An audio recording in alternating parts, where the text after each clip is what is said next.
everybody, it's Mr. White here. I'm coming at you guys on Wednesday, April 1st with another video. Today's topic is why didn't countries like France, Britain, the USSA, and the USSR fail to stop Germany from causing World War II? As you can see, the picture on the right here is Hitler in his car, already kind of becoming a huge hit in Germany in the early 1930s, and sort of seen as this populist icon early on, and we'll kind of delve into how does this crazy madman end up in charge of Germany.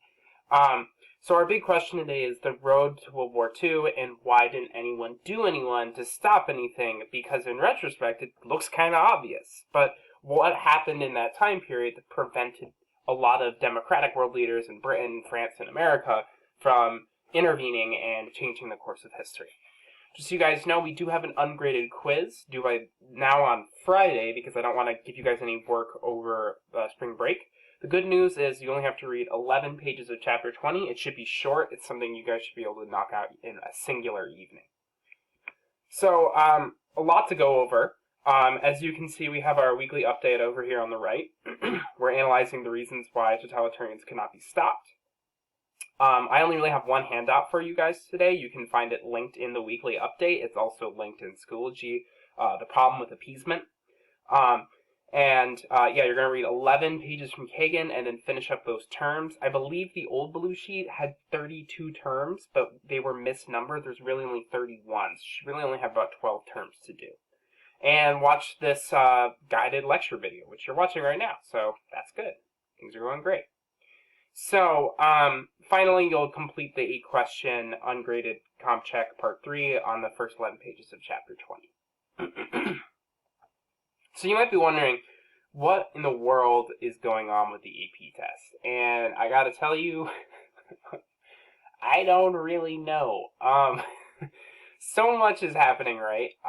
This has been crazy. I'm going crazy, actually. I love Luna, my dog, but she has attachment problems, I feel like. She will not leave my side, and I am going to lose my mind. She's going to drive me nuts. She's going to be the death of me, guys. If I never come back, it's because Luna loves me to death. I just can't take it anymore. It's like I can't do anything without the dog following me. She wants to hang out all the time. She loves Dad so much. And it's like, oh my god, please stop. So she's locked out of the room right now. So that's good. So if you're wondering what's happening with the AP test, the AP test is going to be 45-minute online exam covering AP units 1 through 7. That's our units 1 through 6. So that's HI 1 through HI 6. That's going to be 1450 to 1914. My understanding is that it's going to be all free response, so to me, I'm thinking SAQs. It could be an LEQ, highly unlikely for it to be a DBQ. That's simply just not enough time to do a DBQ, even if it is on a computer. So you might be wondering, why aren't we then just reviewing for the test? Why am I teaching you new content on World War II when it's not going to be on your shortened AP test? The simple reason is because you should know what happens about World War II. A lot of you, I imagine, you're only focused on the AP test, but I want to remind you that, history in general still keeps happening after World War I, and still keeps happening outside of the realm of the AP test. So I really feel like everything we've done in this course, to a certain extent, right, builds up to a lot of what's happening here in World War II. And that's not really how history works. History obviously doesn't build up. But my point is that for the sake of our narrative, for the sake of a lot of the conclusions we're drawing, for the sake of a lot of the trends that we're noticing the trends in these ways because of World War II, right? We focus on nationalism, we focus on anti-Semitism, we focus on materialism and socialism, all because of this massive conflict that happens in World War II. There's a reason why the trends you learn about in this course are the way they are, and a lot of it has to do with World War II. I mean, it's just the biggest war in human history, right? So, for that reason, I did want to kind of keep going on with the curriculum. I promise that this will be our last video before the AP test. I mean, obviously after the AP test, we'll continue with new content. But this will be our last video teaching new content before the AP test. I will make sure to have the rest of the videos that come out about reviewing for the AP test, and I will be doing that with you guys in the coming weeks. Just me saying that starts to answer this next bullet point. When do we go back to school, if ever?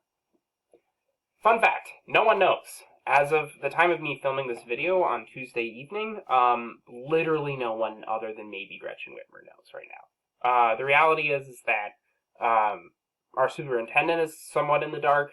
I'm obviously therefore in the dark. Certain lawmakers are in the dark. And I highly doubt we're going back to school before April 30th, first of all. That would be crazy to me. There's pretty much a 0.01% chance of that happening, right? So I'm operating under the minimal assumption that we're at least not going back to April 30th, which is why I'm saying that obviously after spring break, there's going to be probably 2 weeks there. We don't have school, and therefore I'm going to make some videos. There does seem to be a lot of talk, obviously, about canceling the rest of the school year and doing some other stuff. So I don't know what's going to happen. I wouldn't jump to any conclusions. I take it one step at a time, but I'm going to start operating under the assumption that we're not going back before April 30th and go from there. That leads us to this question about grades. Like, whoa, Mr. White, what's going on with grades then? How do we raise them or revise them if we're never, or we're not coming back anytime soon here? The deal is, I haven't been updating grades. You probably are painfully aware of that. I've actually not been doing that because I've been under the assumption we are going back to school on April 14th. So now that things have changed, right, and it's looking like that date's going to be pushed back, at least pushed back, I'm going to start adding things into the gradebook. And I don't like to do that when it comes to writing before I can show you the writing, which is why I've been waiting. So I'm going to think about some sort of mechanism for showing you your writing. I don't have enough time to make a video for all 100 something of you. I just don't. I'm not that cool. So instead what I'm thinking is, I don't know what I'm thinking.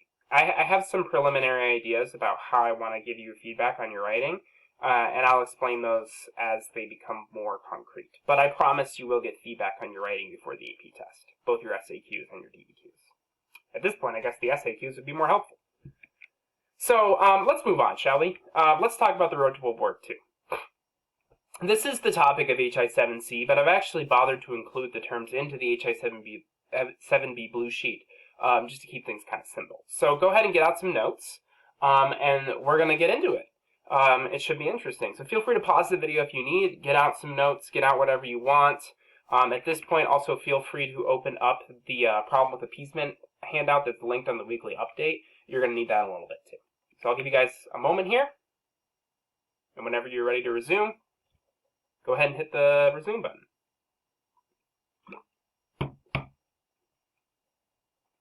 We good? Okay, let's do this. So, we last left off with the rise of these authoritarian leaders, right?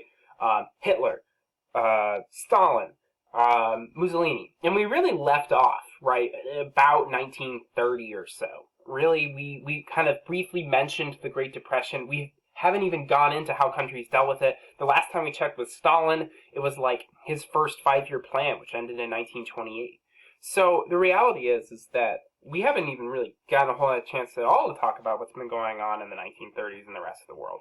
So I wanted to bring up 2 countries that are actually the earliest players in rising global tension. You see, in Germany and in Russia in the early 1930s, they are not really seen as players in the rise of global tension. As a reminder, Hitler doesn't really obtain too much power in Germany until 1934-35. His kind of rise to power in 33 does not immediately result in Germany becoming a dictatorship. It takes a little while. I mean, it happens quite quickly, to be honest, but it takes a little while. So our first events that really signal rising global tension in the midst of the Great Depression would be with Japan and with Italy. So Japan, actually, we haven't covered Japan too closely, but Japan has this mission to remove Western imperialists from Asia and establish their East Asian co-prosperity sphere. Now, co-prosperity here is a little bit ironic because really this is all about empowering Japan. So the prosperity is supposed to, come to Japan. The co-prosperity is supposed to be that, any prosperity for the Japanese is prosperity for all Asians, right? It's an Asian to lead Asia. Japan sort of sees itself as the most civilized of the Asians, and therefore they see themselves as the only leader fit to run Asia, and they are going to run all of Asia. And the way they do this first is by dealing with, obviously, the biggest player in Asian history, China. So they invade China, specifically Manchuria, in the Mukden incident in 1931. There's a variety of different translations for this. It's called Mukden because that's one of the languages. I think that's Mukden is Manchurian. I forget in Mandarin how to say the Mukden incident. It happens in 1931, and for the most part, the Chinese government is in complete tatters, right? There are warlords everywhere. There's nationalists like Chiang Kai-shek fighting with communists in China. China's in the middle of just this complete chaotic period of its history, and so it's in no position to resist Japanese advancement, and they quickly cede Manchuria to Japan. 1937, after establishing some sort of puppet government in Manchuria and kind of getting things together there, they invade the rest of China proper by 1937. This actually triggers a real conflict and a real war, unlike in 1931. At this point in time, by 1937, the communists and the nationalists had basically defeated all the warlords and were really only in conflict with one another, and the nationalists had almost won at this point. They set their differences aside in 1937 to resist China as a united team. They're not that united, but it's still better than nothing. Meanwhile, in Italy, we also see signs of growing conflict, right? Italy wants to kind of control the Mediterranean. They want to create this kind of new Roman Empire, practically. They want European respect, and they want to be seen as the preeminent fascist and right-wing power in Europe. Actually, Mussolini is extremely worried about Hitler. He knows that Germany is this historically stronger country, has a much bigger economy, a much bigger population, a much more advanced military, and he's worried that Hitler will sort of unseat Mussolini from this unique position as the kind of fascist strongman of Europe. He wants that to be him. He doesn't want to be Hitler's second fiddle.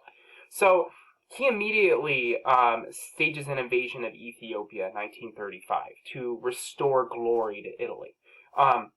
The League of Nations condemns this act because the Ethiopians are actually a founding member of the League of Nations. Remember, they're pretty much the only country in Europe that had never been colonized. Liberia is the only other, but Liberia is practically an American puppet. So for Ethiopia to stand alone was really special, and Italy was embarrassed in the 1890s when they failed to invade Ethiopia. So they kind of, in the 1930s, go back, and in this very bloody war, they do succeed in defeating Ethiopia. Economic sanctions are put on the Italians, but they only affect weapons and a few other things that don't really affect Italy because they can make those in-house. They fail to put economic sanctions on the most important product for the Italian war effort, oil. The Italians have very little oil, and they're very dependent on British and American oil, and even French oil too.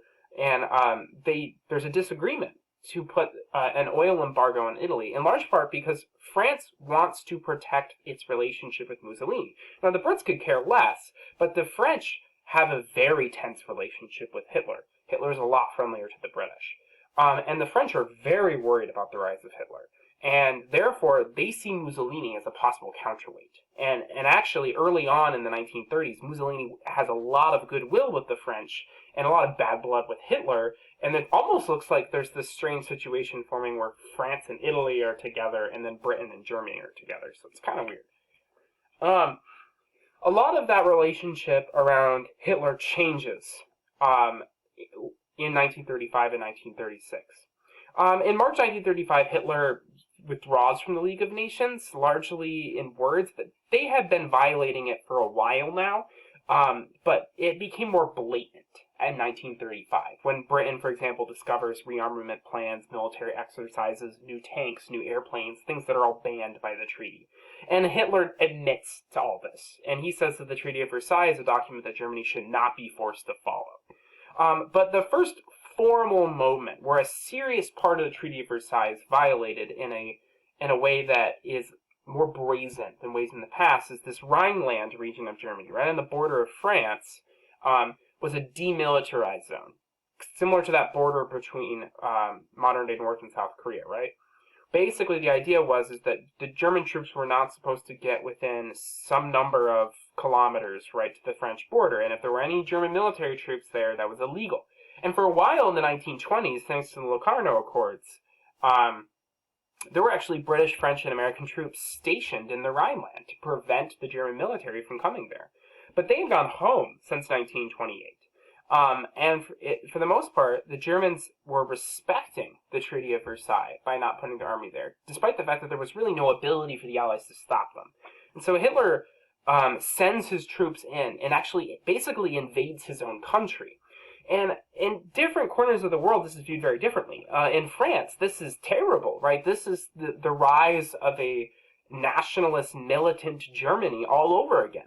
For Britain, this question of, the Treaty of Versailles was, pretty harsh, too harsh maybe. And, Great Depression, it's a different world, it's been almost 20 years, things have changed, and Germany should be able to put its troops wherever it wants, it's its own country.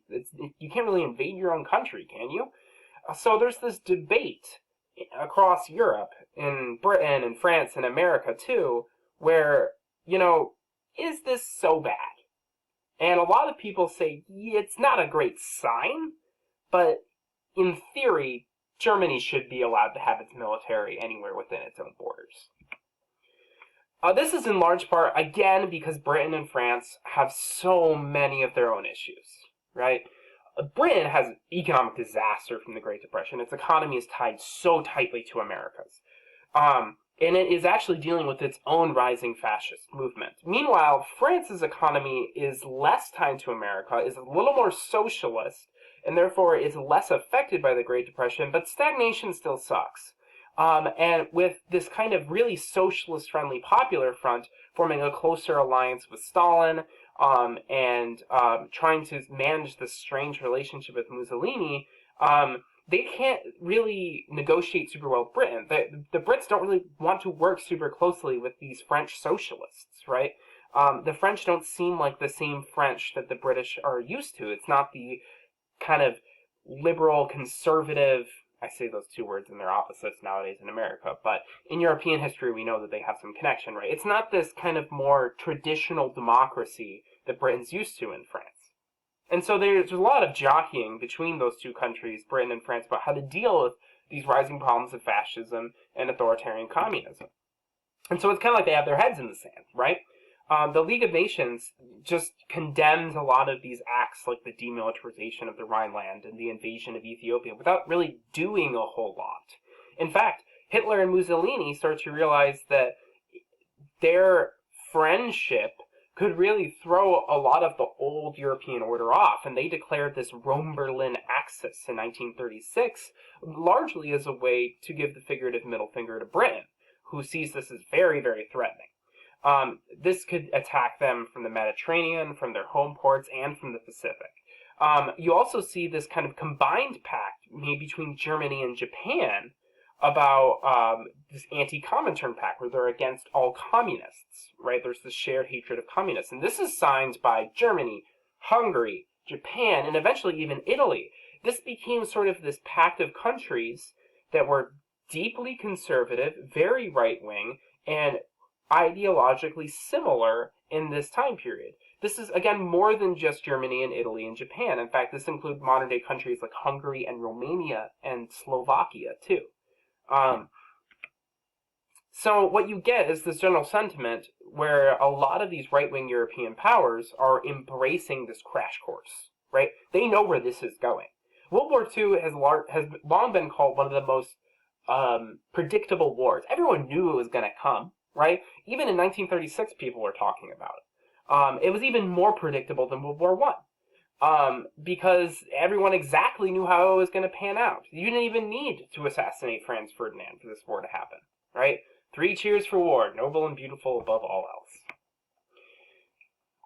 the most obvious sign of a rising kind of warring sentiment and militancy in Europe was the Spanish Civil War.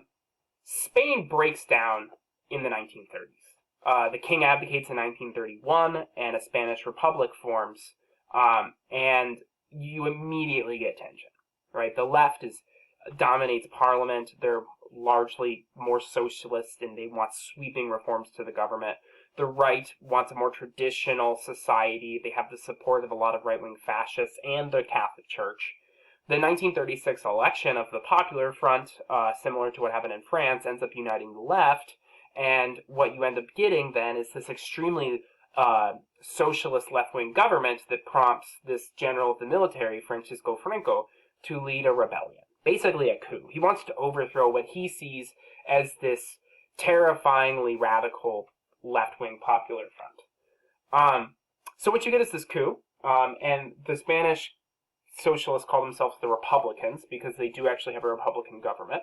And they're made up of socialists, communists, anarchists, labor camps, and actually all elements of Catalan, including non-socialist members of Catalan, because Catalan is this kind of historical region of north east Spain that had really been despised by a lot of the more conservatives in Spain for having these kind of independent flares to it. Nowadays, by the way, there's still an active Catalan independence movement. So what you end up getting in Spain is a proxy war. And by that I mean it's a war, it's a place for a war between other people.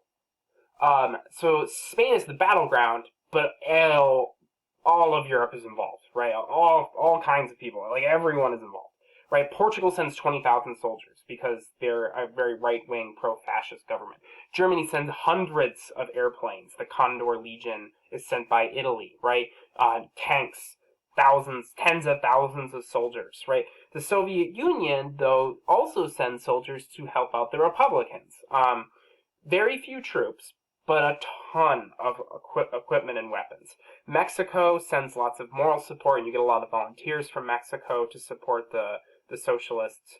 And France secretly sends some support, but not a whole lot, because they don't want to be openly associated with fighting against the Italians. So what you get is this proxy war, and it hopefully is obvious just from these bullet points that one of these sides is getting more support than the other. The right-wing fascists are much more brazen in their support for their favored side. And despite the fact that the Republicans have a larger percentage of the population supporting them, the Nationalists end up winning because they have more guns and they have more troops. A particularly deadly moment during the Spanish Civil War was the bombing of Guernica in 1937. And it created this famous Picasso art piece sort of depicting the chaos of it. I mean, in nowadays terms, it's relatively tame. It only killed a few hundred civilians. But the bombing of Guernica in 1937 was game-changing because it showed a lot of people that war is not the way it was in World War I. There's virtually no trench warfare in the Spanish Civil War. The battlefield is defined by movement, right? There are tanks, there are planes, and they are very modern. They move very quickly. They can strike targets very deep behind enemies' lines. And it really changes the nature of warfare. Even though the bombing of Guernica only kills a few hundred civilians, the idea that a village tens of miles away from the front line could be bombed to smithereens. Not a single Italian, German, or fascist Spanish soldier stepped into Guernica. But yet, it was bombed into oblivion. They had no reason to suspect that war would ever come to Guernica, and yet it still happened.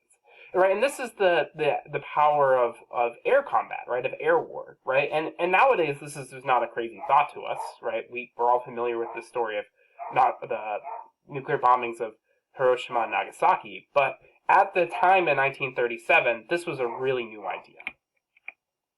So the results of the Spanish Civil War is that the not fascists, right, whether you were Republican, liberal, Democrat, socialist, communist, whatever, they were clearly very uncertain and unwilling to commit a whole lot of resources in the midst of the Great Depression. The Soviet Union was really the only country that sent a lot of support, and they realized that they were likely not going to have Britain and France's support if Germany and Italy and other fascist powers became problematic. Great Britain and France pretty much lacked the means or the will to check fascist aggression. And the U.S. is completely disinterested in this conflict. The U.S. sort of sees the 1930s as a time to focus entirely on themselves, right? This is the heyday of the New Deal, the Works Progress Administration, and the last thing FDR needs is to spend the few American dollars he has on strange conflicts in Spain. Meanwhile, the fascists are ready to go, right? They're pouring huge amounts of money into their militaries, which, by the way, are creating jobs for their people. You have Francisco Franco establishing a fascist military dictatorship in Spain, Hitler testing out his new blitzkrieg tactics where he bombs you with planes, then he bombs you with artillery, then he charges in with tanks, and then you're so weak that he can send in the ground troops to mop you up. And then there's Mussolini, who's very attracted to Hitler's show of strength and feels the need to sort of go over the top and send even more planes and tanks than Germany did to sort of prove that Italy matters too. So we're already on the road to war, right? We have all these people showing off their militaries. Hitler had made it clear in Mein Kampf, right, about Lebensraum. Hopefully you read that last week. And you notice that Hitler feels that Germany is too crowded, right? It needs more room. And the first place he looks for more room is in Czechoslovakia. In Czechoslovakia, the first place is in Austria. This is actually out of order.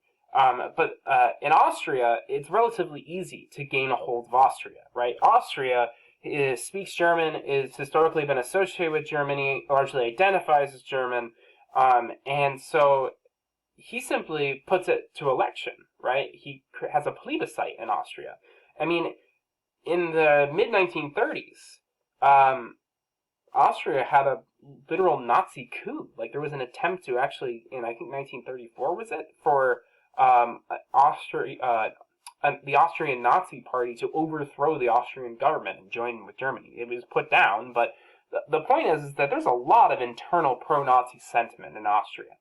So that plebiscite, that vote about should Austria join with Germany and be annexed into Germany, it is voted on, and it's very likely that, there's a huge number of Austrians that wanted to join Germany, but the vote wasn't fair. The Nazis sent troops to oversee the vote, and whenever you send troops to oversee a vote, it can be seen as intimidation. Czechoslovakia, meanwhile, there's no vote, right? Czechoslovakia does not want to join Germany. They don't have a choice. And Germany threatens to invade Czechoslovakia. And it's later decided in the Munich Pact of 1938 that a tiny portion of the border region of Czechoslovakia will be handed over to Germany in exchange that Germany will not invade Czechoslovakia proper, the main region of it. Hitler agrees, and a few months later he then invades the rest of Czechoslovakia anyways. And we all know that the story ends with the German invasion of Poland on September 1st, and that is different because Poland fights back. Czechoslovakia and Austria, right, they don't really try to resist Nazi aggression because they know it's hopeless. But Poland knows not only is it hopeless, but it's life or death either way, right? It was made very clear in Mein Kampf that the Germans see the Poles as subhuman, and the Poles knew that they would not be given fair treatment in Germany, and they knew that fighting was the only option because they were likely going to be killed after they were invaded. So the Allies try to stop Hitler, but their policy of doing that is something called appeasement, which we're going to learn more about in a little bit. Appeasement basically was this plan to give Hitler, to some extent, some of what he wants, so that the theory was, and hope that he won't, try to take more by force. So the idea was give him Austria, let him remilitarize the Rhineland, give him a bit of Czechoslovakia. And the hope was this would sort of satiate his desires. Now that's one way of understanding appeasement. There's another way of understanding appeasement that's far more nuanced, complicated, that you don't really learn about in regular U.S. history, which is this idea of appeasement as a way of buying time, right? By appeasing Hitler, the Allies were maybe able to get some more time to build up their own militaries for the inevitable confrontation with him. But as we can see by 1939, the Allies still needed more time. An army division is about 10,000 soldiers, right? So Germany had about 125 divisions in 1939, over 4,000 aircraft, and maybe only a few capital ships, right? Not nearly as many as France or Great Britain, but they had plenty of submarines, right? Italy had 73 divisions. They had over 1,000 aircraft of their own. Their navy was relatively sizable. The USSR had 125 divisions. They had thousands of aircraft. So the powers on the top three, they're not all fascists, right? The USSR is communist. They're radical authoritarian dictatorships. They put time and effort into building up their militaries relative to their population. France did have quite a few army divisions, but it's deeply behind on aircraft and tanks. And Great Britain had plenty of aircraft, and they had a huge navy, but they only had 4 military divisions ready to fight in 1939. And Poland, despite being as small as it was, they managed to come up with 40 40 regular divisions of troops, but they had virtually 0 tanks and very few aircraft. In fact, they even had soldiers fighting on horseback at the time, which wasn't so crazy because Germany did too, actually. In fact, the German army heavily relied on horses. So, the military balance of power in Europe was highly favoring those authoritarian powers of the interwar years, right? Britain and France largely failed to build up their militaries in the way that they had before World War I, and so when World War II broke out, they were definitely on the back foot. So, with that in mind, did appeasement really work? So go ahead and pull out that handout on appeasement that's on the weekly update. So there's this excerpt from Wishful Thinking or Buying Time, The Logic of British Appeasement in the 1930s by Norman M. Ripson and Jack S. Levy. So go ahead and read that, look for their main argument, and take some notes on these kind of questions in the sidebars, right? Like, why couldn't the British and French have fought Germany if they wanted to? What impact did the Great Depression have on Great Britain? And why would the British want to use appeasement to buy time? And go ahead and pause just after that first part. So read the article, highlight and annotate the historian's thesis, main argument, and answer the questions in the margin, and then pause and return to the video to kind of go over what Neville Chamberlain comes to agreement with Hitler after you're done doing the first part. So I'll give you guys some time to do that. Feel free to pause the video at this point, and I'll see you back here in a few minutes. See you then.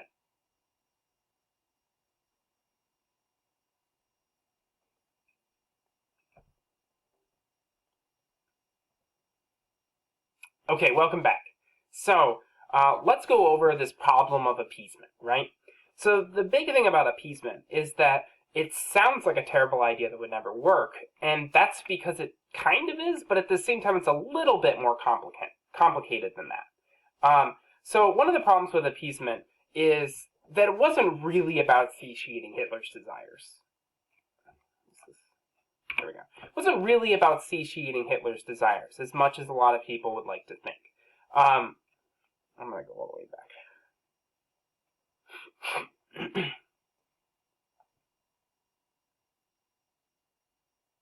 Okay, welcome back. Let's get going. So what is really the problem with appeasement, right? So one of the problems with appeasement is that it's not all about just satiating Hitler's desires, right? A lot of people like to think that maybe appeasement was just this kind of hope, right, that Hitler would, not invade Poland. But that's never really what appeasement was about. What appeasement thinkers were really on about was this hope that they could draw this all out. And in that amount of time, there could be more public sentiment built up about fighting Hitler. There could be more time for the economy to recover. There could be more time for the military to build up and prepare. It was believed by the defenders of appeasement, right, that what they really needed was time, because they were not ready to fight Hitler. This came out of nowhere for them. So, with that in mind, what you get is this kind of statement by Neville Chamberlain in 1938 when he goes to meet with Hitler in Munich, in Germany, about the future of the Sudetenland, this border region of Czechoslovakia. And so on the evening of the 30th of September 1938, after returning to London from the Munich conference, where he and Premier Edouard Daladier of France had ceded the Sudetenland region of Czechoslovakia to Adolf Hitler. Prime Minister Neville Chamberlain made the following statement to the press outside of his official residence at 10 Downing Street. He said, "We, the German Führer and the Chancellor, and the British Prime Minister, have had a further meeting today, and are agreed in recognizing that the question of Anglo-German relations is of the first importance for our two countries and for Europe. We regard the agreement signed last night, and the Anglo-German naval agreement, as symbolic of the desire of our two peoples never to go to war with one another again. We are resolved that the method of consultation shall be the method adopted to deal with any other questions that may concern our two countries, and we are determined to continue our efforts to remove possible sources of difference, and thus to contribute to assure the peace of Europe. My good friends, for the second time in our history, a British Prime Minister has returned from Germany, bringing peace with honor. I believe it is peace for our time. Go home and get a nice quiet sleep." Right? That doesn't read so well in retrospect. So the final conclusion questions I have for you guys today is, why did Neville Chamberlain believe he had accomplished peace in our time when we in retrospect know he totally didn't? Why did the Allies decide that appeasing Hitler was the best choice or the right choice? And what effect would the Munich Pact actually have upon Hitler and Germany? Our extension for today, if you will, if you're still interested, is to basically, think about what happens after that, right? Hitler invades Poland in 1939, and why does war happen then and not over Czechoslovakia? The big reason is because Poland fights back, right? But feel free at this point, since pretty much all of you probably have a Netflix account by now, to watch that World War II in color series. It's so good. There's actually 2 different versions of it. I really think you'd find it interesting to get the course of the war, starting with the Blitzkrieg invasion of Poland and on. And I think that is probably the best way to kind of get a good understanding of World War II. That series, World War II in color, is so great. It's a classic. It's really interesting. I really cannot recommend it enough. When we come back, and there's another video uploaded by me, it will be not on World War II, not on interwar years, but it'll be reviewing some of this content in preparation for the AP test. Don't forget to, after finishing up your conclusions, to go take that 8-question comp check on Schoology. All right. Thanks, everyone. It's been a good time. See you sometime in the future.